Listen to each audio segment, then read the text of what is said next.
नमस्कार, स्वागत है आपका एनबी न्यूज में। मैं हूं आपके साथ सचिन चौहान। खबरों की शुरुआत बड़ी खबर के साथ, और ये बड़ी खबर हरियाणा से सामने आ रही है। हरियाणा से कोरोना से जुड़ी ये बड़ी खबर आप तक पहुंचा रहे हैं। अमेरिका से भारत लौटे लोग कोरोना पॉजिटिव पाए गए हैं। 21 भारतीय कोरोना संक्रमित पाए गए हैं और 19 मई को ये भारत लौटे थे 73 लोग। पंचकुला के सीएमओ ने यह पूरी जानकारी दी है और लगातार यह खतरा बना हुआ है। तो हरियाणा से कोरोना से जुड़ी ये बड़ी खबर आप तक पहुंचा रहे हैं। खबर यही है कि 21 भारतीय कोरोना संक्रमित पाए गए हैं। ये वो लोग हैं जो अमेरिका से भारत लौटे हैं और फिलहाल जो उनकी रिपोर्ट सामने आई, डराने वाली रिपोर्ट सामने आ रही है। 21 भारतीय ये बताए जा रहे हैं जिनकी रिपोर्ट पॉजिटिव पाई गई है। 19 मई को ये भारत लौटे थे। 73 लोग ये बताए जा रहे हैं जिनमें से 21 भारतीय कोरोना पॉजिटिव पाए गए हैं। पंचकुला के सीएमओ ने इस पूरे मामले को लेकर जानकारी दी है। वंदे मिशन के तहत ये वो भारतीय हैं जो विदेशों में फंसे हुए थे और एयर इंडिया की फ्लाइट से इनको भारत लाया गया था, जिनमें से 21 भारतीय कोरोना संक्रमित ये बताए जा रहे हैं। 19 मई को ये भारत लौटे थे। इनकी संख्या 73 थी। जब सभी की रिपोर्ट सामने आई तो 21 भारतीय इसमें पॉजिटिव पाए गए हैं।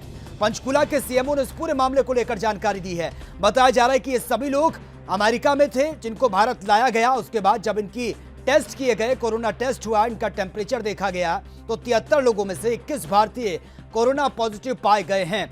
बहुत तेजी से यह संख्या बढ़ रही है भारत में। आलम यह है कि हर घंटे के हिसाब से नए नए केस सामने आ रहे हैं और वंदे मिशन के तहत जिन भारतीयों को भारत लाया गया था विदेश में जो फंसे हुए थे, उसके बाद से यह संख्या और ज्यादा बढ़ रही है। 21 भारतीय यह बताए जा रहे हैं जिनकी रिपोर्ट पॉजिटिव सामने आई है। 73 ऐसे लोग जो अमेरिका से भारत लौटे थे। 19 मई को उनका टेस्ट हुआ जिनकी 21 लोगों की रिपोर्ट पॉजिटिव बताई जा रही है और इस बात की जानकारी पंचकुला के सीएमओ ने दी है। और ज्यादा जानकारी के साथ संवाददाता तारा ठाकुर इस वक्त फोन लाइन पर है। तारा ठाकुर, फिलहाल जो खबरें सामने आ रही है, 21 भारतीय ये बताए जा रहे हैं जिनकी रिपोर्ट पॉजिटिव पाई गई है। जी, तो मैं आपको बताना चाहूंगा कि जो वंदे भारत मिशन के तहत स्पेशल फ्लाइट करके जो है अमृतसर के माध्यम से पंचकुला में 73 ऐसे जो लोग लाए गए थे, यूएसए से डिपोर्ट किए गए थे, उनको पंचकुला में रखा गया था और 73 लोगों के जो सैंपलिंग की गई थी और उसके बाद जो रिपोर्ट निकल कर आई है, चौंकाने वाले जो आंकड़े सामने आए हैं, करीब 21 लोग जो है कोरोना पॉजिटिव पाए गए हैं। फिलहाल जो स्वास्थ्य विभाग है उनको जो है अपने जिलों में भेजने की तैयारी कर रहा है और उनको वहां पर ही ट्रीटमेंट दिया जाएगा, क्योंकि 73 लोग आए थे यूएसए से, उनको पंचकुला में ही रखा गया था। पूरे हरियाणा से ये लोग थे और अब जो है कुछ लोगों को जो है क्वारंटाइन किया गया है 14 दिन के लिए और जितने 21 पॉजिटिव जो मरीज पाए गए हैं उन्हें जो है अपने वो जांच किया जा सके। जी, लेकिन तारा ठाकुर, हम देख रहे हैं जिस तरह से हरियाणा सरकार बहुत सख्त कदम उठा रही है। इससे पहले हमने देखा है कि बॉर्डर को पूरी तरह से सील कर दिया गया था, लेकिन जो ये भारतीय बताए जा रहे हैं जो विदेशों से भारत लौटे हैं, इनमें से 21 ये संख्या जो पॉजिटिव पाई गई है, इसके बाद से संख्या बहुत तेजी से बढ़ी है और अभी भी खतरा यह है कि कितने लोगों के संपर्क में ये आए होंगे, कितने लोग जो उनके संपर्क में आए उनको आइडेंटिफाई करना, यह भी सबसे बड़ा चैलेंज है। जी बिल्कुल, इस प्रकार से ये 73 जो है यूएसए से जो लौटे थे हरियाणा के विभिन्न जिलों से, ये की फ्लाइट से आए थे और किन लोगों के संपर्क में आए हैं, ये फिलहाल आगे जिस प्रकार से टेस्ट किए जा रहे हैं, टेस्ट के बाद ही इसकी पुष्टि हो पाएगी कितने और लोग जो है इनके संपर्क में आए थे। फिलहाल जो 21 लोग एकदम से आए हैं पूरे हरियाणा से, तो इससे जो है स्वास्थ्य विभाग की जो है नींद उड़ा के रख दी है, क्योंकि जो लोग पहले ट्रीटमेंट किया जा रहा है और अब जो संख्या एक चीज और बढ़ गई है, तो कहीं ना कहीं जो सिरदर्दी है स्वास्थ्य विभाग के लिए मौजूद है और जिन जिन लोगों के संपर्क में ये रहे हैं उनको भी जो है निगरानी में रखा फिलहाल जाएगा। खबरें सामने आ रही हैं कि 19 मई को ये अमेरिका से भारत लौटे थे और आज अगर मैं डेट की बात करूं तो 24 मई हो चुकी है। अब ये खबर सामने आ रही है कि इनकी रिपोर्ट पॉजिटिव पाई गई है। क्या शुरुआत में ही इनको अलग रखा गया था या फिर रिपोर्ट आने के बाद अब ये बड़ी कार्रवाई की जा रही है कि इनको क्वारंटाइन किया जाएगा या डॉक्टरों के अंडर ऑब्जर्वेशन में ये रहेंगे?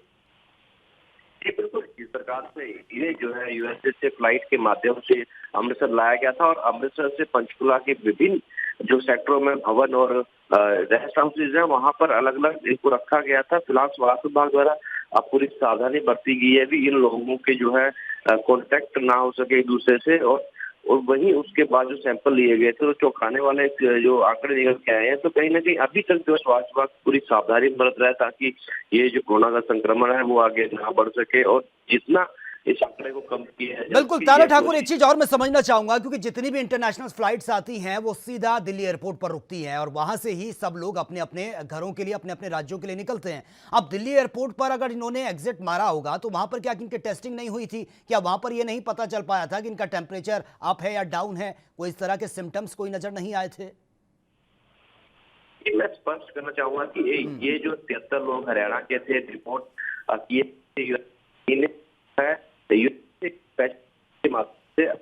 पंजाब उतारा गया था और वहां से जो है इनको बसों से लाया गया था। फिलहाल अगर एयरपोर्ट प्रशासन की बात की जाए तो वहां पर मात्र टेम्परेचर चेक करने तक की जो है जो प्रक्रिया चलती है, और लेकिन जिस प्रकार से जो सैंपल स्वास्थ्य विभाग द्वारा लिए जाते हैं उससे जो है पूरी तरह से स्पष्ट हो पाता है।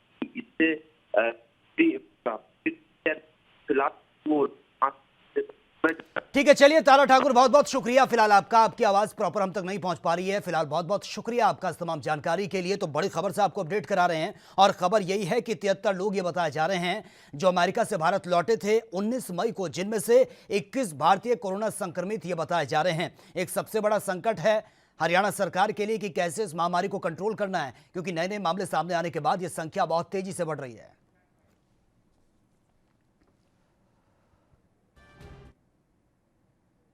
और चलिए एक और बड़ी खबर से भी आपको अपडेट करवा देते हैं और उत्तर प्रदेश से यह बड़ी खबर सामने आ रही है। कल से सभी सरकारी दफ्तर खोल दिए जाएंगे। नियमों के तहत अब ऑफिस में आना जाना होगा। खबर यह भी है कि 50% स्टाफ को ही परमिशन दी गई है और 3 शिफ्ट में सरकारी दफ्तरों में काम करना होगा। और यह शिफ्ट ये रहेगी 9 बजे से शाम 5 बजे तक पहली शिफ्ट होगी।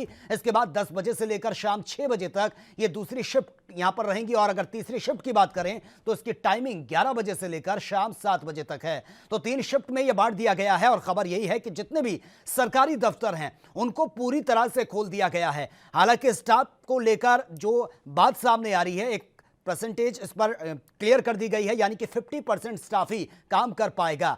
तीनों शिफ्ट लगाई गई है, टाइमिंग उसका अलग अलग रखा गया है ताकि इस महामारी को कंट्रोल किया जा सके। किसी भी तरह की कोई भी लापरवाही नहीं बरती जाएगी। आपको बता दें कि इससे पहले जो तमाम ऑफिस थे, सरकारी ऑफिस, वो खुले थे, लेकिन अब जो बंद थे कुछ ऑफिस, उनको भी खोलने की परमिशन दे दी गई है। यानी कि कल से सभी सरकारी दफ्तरों पर कामकाज शुरू हो जाएगा। लेकिन सिर्फ फर्क इतना होगा कि 50% जो स्टाफ है वही काम कर पाएगा और 3 अलग अलग शिफ्ट इनकी लगाई गई है। टाइमिंग बाकायदा डिसाइड कर दिया गया है। टाइमिंग का 3 पालियों में सरकारी दफ्तरों में कामकाज होगा, जिनमें सुबह 9 बजे से शाम 5 बजे तक और सुबह 10 बजे से लेकर दूसरी शिफ्ट 6 बजे तक होगी। और तीसरी शिफ्ट की अगर बात की जाए तो 11 बजे स्टाफ ऑफिस में पहुंचेगा और उनकी छुट्टी 7 बजे होगी।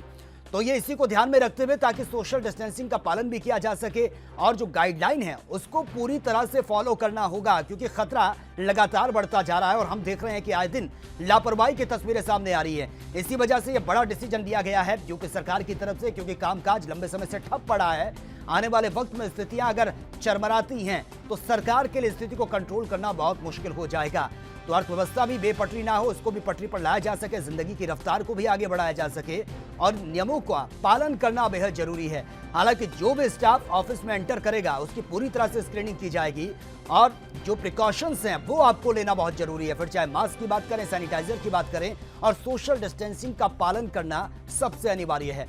तो इसी वजह से 3 शिफ्टों में ये टाइम टेबल ये लगाया गया है, जो टाइम पीरियड तैयार किया गया कि आपको 3 शिफ्ट में काम करना होगा। जो भी स्टाफ आता है ऑफिस में अलग अलग शिफ्ट उनकी लगाई गई है और टाइमिंग यही है कि 9 बजे से शाम 5 बजे तक ये पहली शिफ्ट है। इसके साथ ही 10 बजे से शाम 6 बजे तक ये सेकंड शिफ्ट होगी और तीसरी शिफ्ट की अगर बात करें तो उसका टाइम 11 बजे से लेकर शाम 7 बजे तक होगा।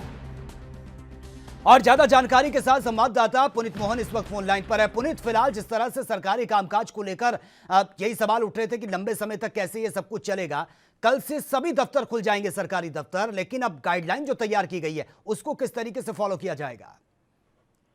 देखिए, यूपी में कल से सभी सरकारी दफ्तर खुलेंगे और उसके साथ कुछ नियम है साथ ये खोले जा रहे हैं। और जो गाइडलाइन बनाई गई है उसमें सबसे मुख्य है कि सरकारी दफ्तरों में 50% स्टाफ को अनुमति होगी और 3 शिफ्ट है। सुबह 9 बजे से एक शिफ्ट शुरू होगी, एक 10 बजे से शुरू होगी और 11 बजे से शुरू होगी। जो 9 बजे आएगा उसकी छुट्टी कह सकते हैं शिफ्ट 5 बजे खत्म होगी, 10 वाले की 6 बजे और 11 वाले की शाम 7 बजे। सोशल डिस्टेंसिंग का विशेष ध्यान रखना होगा। इसके साथ ही हर कर्मचारी को अपने मोबाइल में आरोग्य सेतु ऐप डाउनलोड करना होगा। देखिए, अर्थव्यवस्था को भी पटरी पर बनाए रखना है, इसके लिए कहीं ना कहीं सरकार को कड़े कदम उठाने होंगे। और उत्तर प्रदेश की योगी सरकार एक नए आदेश के साथ अब सरकारी सारे दफ्तरों को ओपन कर रही है, क्योंकि सरकारी कामों में बाधाएं उत्पन्न हो रही हैं। ऐसे में कहीं ना कहीं जो काफी दिनों से चर्चा हो रही थी कि सरकारी दफ्तर खोले जाने चाहिए, उनको ओपन किया जा रहा है। जी, लेकिन पुनीत, अब आपको क्या लगता है कि जितने भी सरकारी दफ्तर हैं उनको खोलने की बात ये सामने आ रही है, बाकायदा गाइडलाइन जारी कर दी है कि आपको इन रूल्स इन रेगुलेशन को फॉलो करना होगा, लेकिन फिर भी लापरवाही देखने को मिलती है।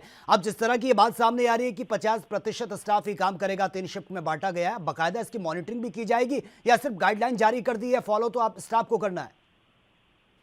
देखिए, सीधे तौर पे सरकार ने गाइडलाइन जारी कर दी है, रोस्टर प्लान भी बना दिया है, यानी कि जो एक दिन आएगा दूसरे दिन नहीं आएगा, अल्टरनेट डेज पे उनसे काम लेना है। लेकिन सीधे तौर पे जो भी विभागाध्यक्ष हैं किसी भी विभाग के, या जो भी सरकारी ऑफिस हैं, जो वहाँ के प्रमुख हैं और वहाँ के जो कर्मचारी हैं, सभी को सीधे तौर पर कहीं ना कहीं अब जिम्मेदारी से काम करना होगा, सोशल डिस्टेंसिंग बनाए रखना होगा, मास्क का उपयोग करना होगा और अपने मोबाइल में आरोग्य सेतु ऐप डाउनलोड करना होगा। सीधे तौर पे अगर नागरिक स्वयं से जिम्मेदार नहीं बनेंगे तो सरकार आदेश ला सकती है, कड़ाई से पालन करा सकती है, लेकिन कुछ दिनों तक।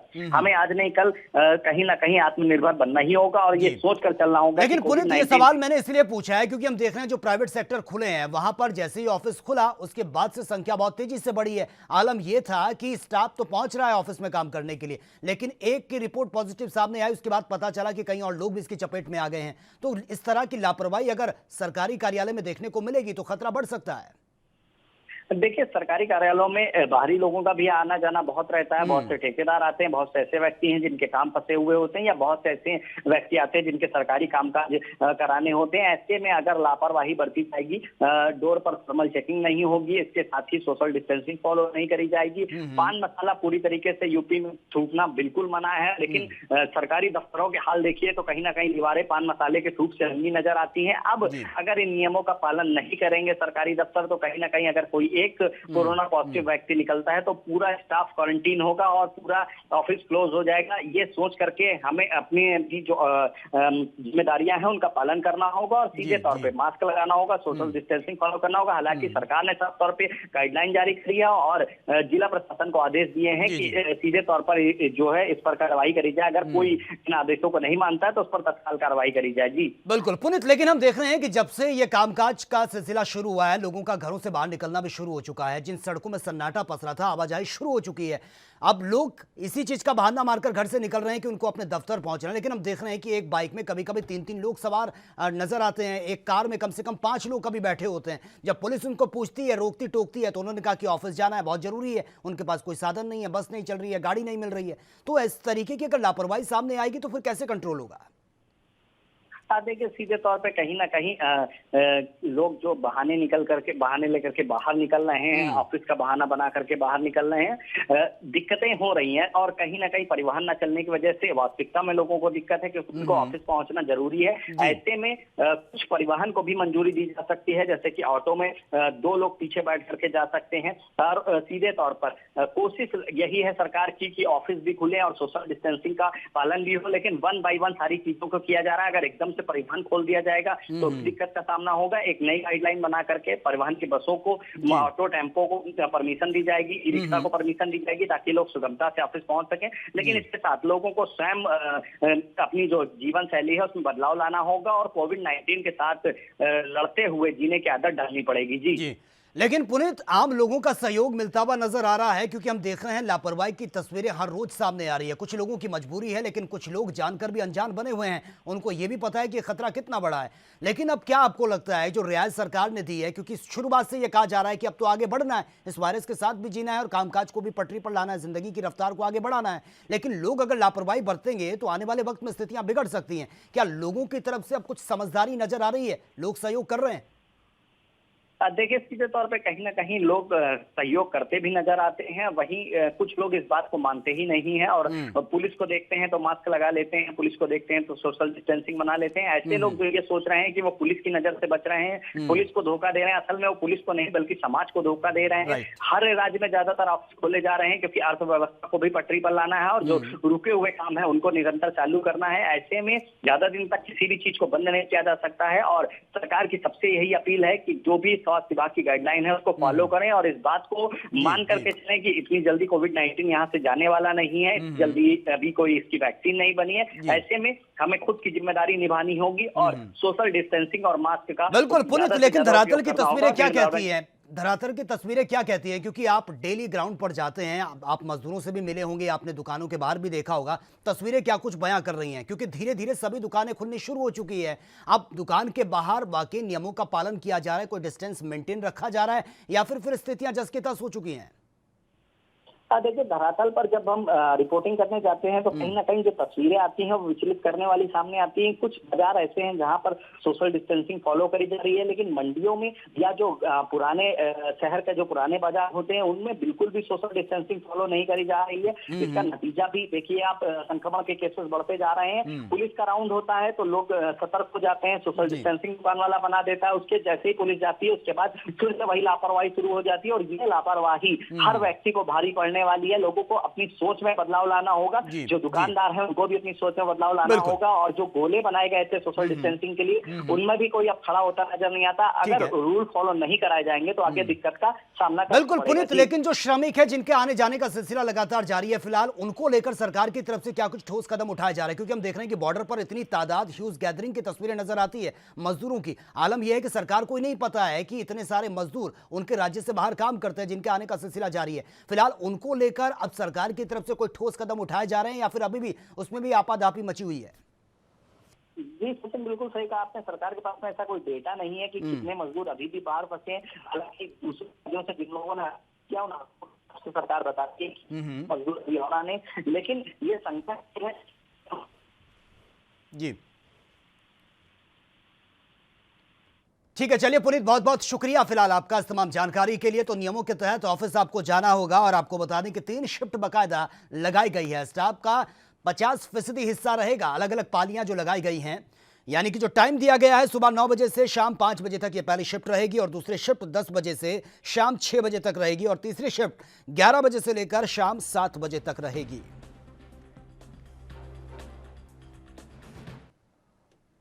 और चलिए एक और बड़ी खबर से भी आपको अपडेट करवा देते हैं। देश भर में कोरोना का कहर जारी है। देश में पिछले 24 घंटे में 6,767 नए केस सामने आए, जबकि 147 लोगों की मौत की खबर सामने आ रही है। देश भर में अब तक आपको बताने की 1,31,868 मामले सामने आ चुके हैं और अब तक 3,867 लोगों की इस वायरस की वजह से मौत हो चुकी। देश में 73,560 मामले अभी एक्टिव हैं जिनका इलाज चल रहा है। तो बहुत तेजी से यह आंकड़ा बढ़ रहा है। 1 लाख ये कब का क्रॉस कर चुका है। आलम यह है कि हर घंटे के हिसाब से नए नए मामले सामने आने के बाद सरकार के लिए मुश्किलें बढ़ चुकी हैं। कामकाज का सिलसिला शुरू हो चुका है और ऐसे में बार बार यह कहा जा रहा है कि इस वायरस से हमें लड़ना होगा और काम को भी आगे अब हमें चलाना होगा। लेकिन कैसे पॉसिबल हो पाएगा? लापरवाही लगातार सामने आ रही है और पिछले 24 घंटे में ये 6,000 के आसपास नए मामले सामने आ चुके हैं, जबकि 147 के आसपास लोगों की इस वायरस की वजह से मौत हो चुकी है। ये सिर्फ 24 घंटे का आंकड़ा है। आप अंदाजा लगा सकते हैं कि इस वायरस की रफ्तार कितनी तेज है,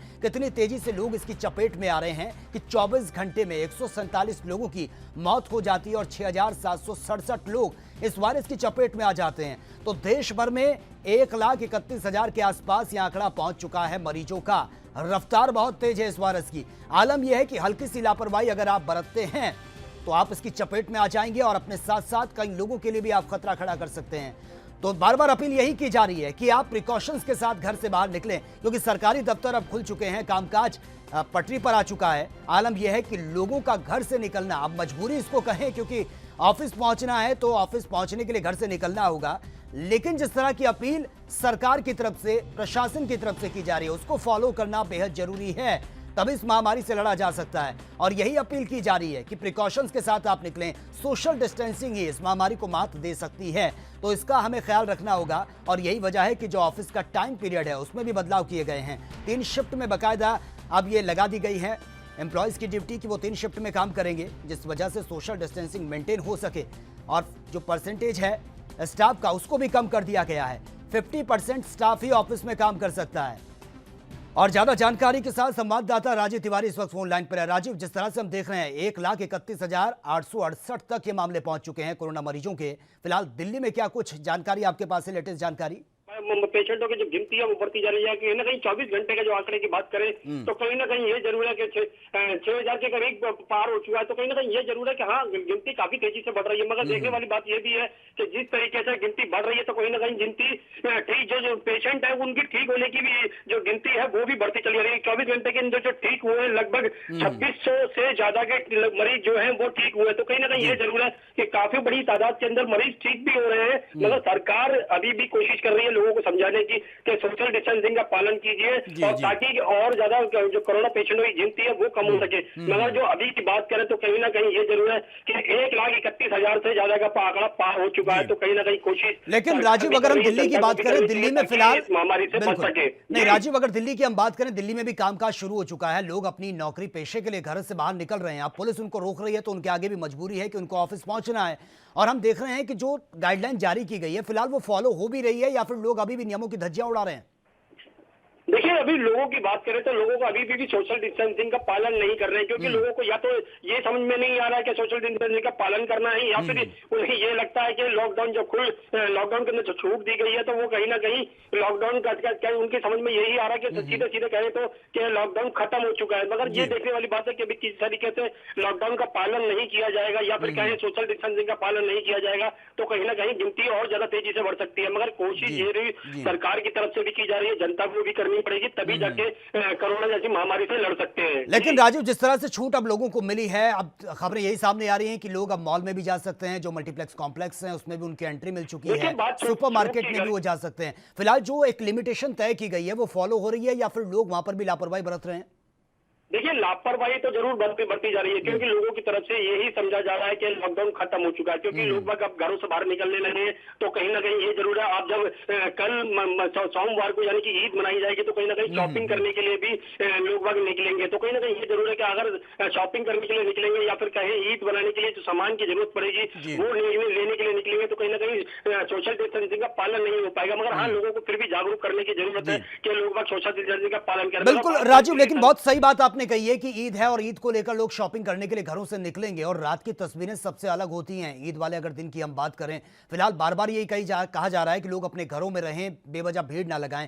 लेकिन दिल्ली सरकार पर तो वैसे ही सवाल खड़े हो रहे हैं आंकड़े छिपाने को लेकर। अब सतर्कता बरतती हुई नजर आ रही है दिल्ली सरकार, या लग रहा है कि सिर्फ कागजों पर ही कार्रवाई हो रही है?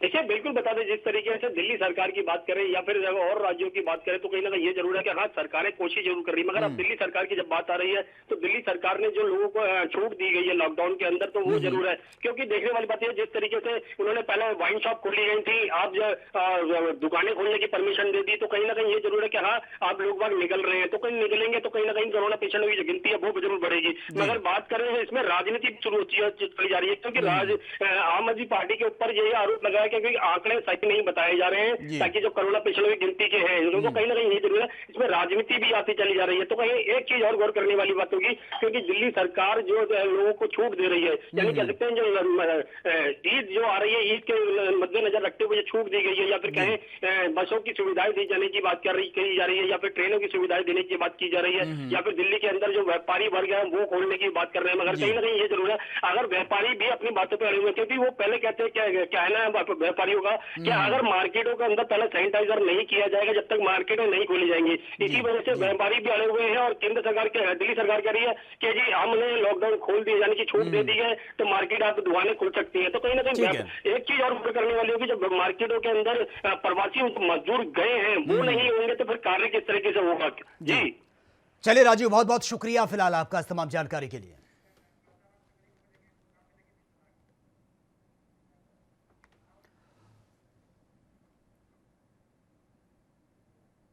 और चलिए एक और बड़ी खबर से आपको अपडेट करवा देते हैं। मुरादाबाद से ये बड़ी खबर सामने आ रही है, जहां पर एक गोदाम में भीषण आग लगने की खबर सामने आ रही है। यूपी के मुरादाबाद से बड़ी खबर आप तक पहुंचा रहे हैं। गोदाम ये बताया जा रहा है जिसमें भीषण आग लगी है और फिलहाल लाखों का सामान जलकर खाक हो चुका है। फायर ब्रिगेड की गाड़ियां मौके पर मौजूद हैं। आग पर काबू पाने की जद्दोजहद जारी है।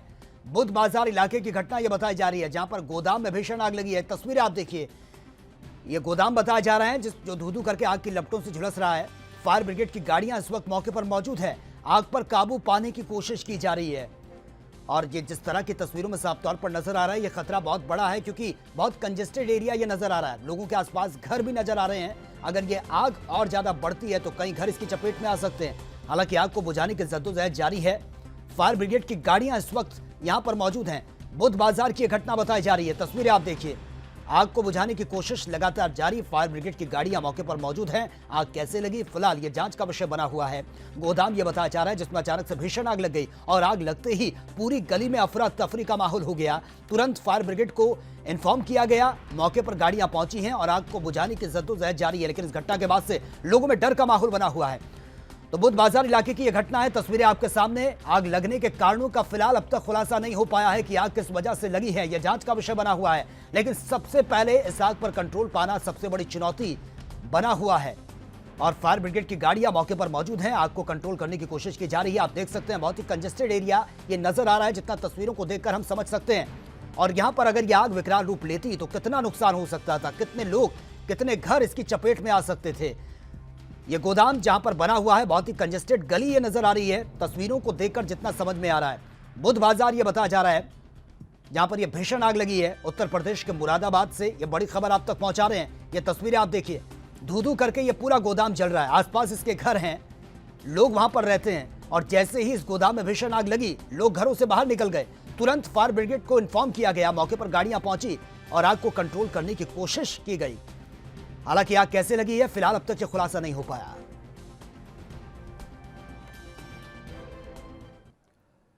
तो फिलहाल इस बुलेटिन में मेरे साथ इतना ही। तमाम खबरों के लिए आप बने रहिए एएनबी न्यूज के साथ। नमस्कार। अगर आप भी अपनी प्रतिभा दिखाना चाहते हैं और खबरों को हम तक पहुंचाना चाहते हैं तो तमाम खबरों को करें अपने मोबाइल पर रिकॉर्ड और 7888497079 पर करें व्हाट्सएप। साथ ही दुनिया की तमाम खबरों से जुड़े रहने के लिए हमारे चैनल को करें लाइक।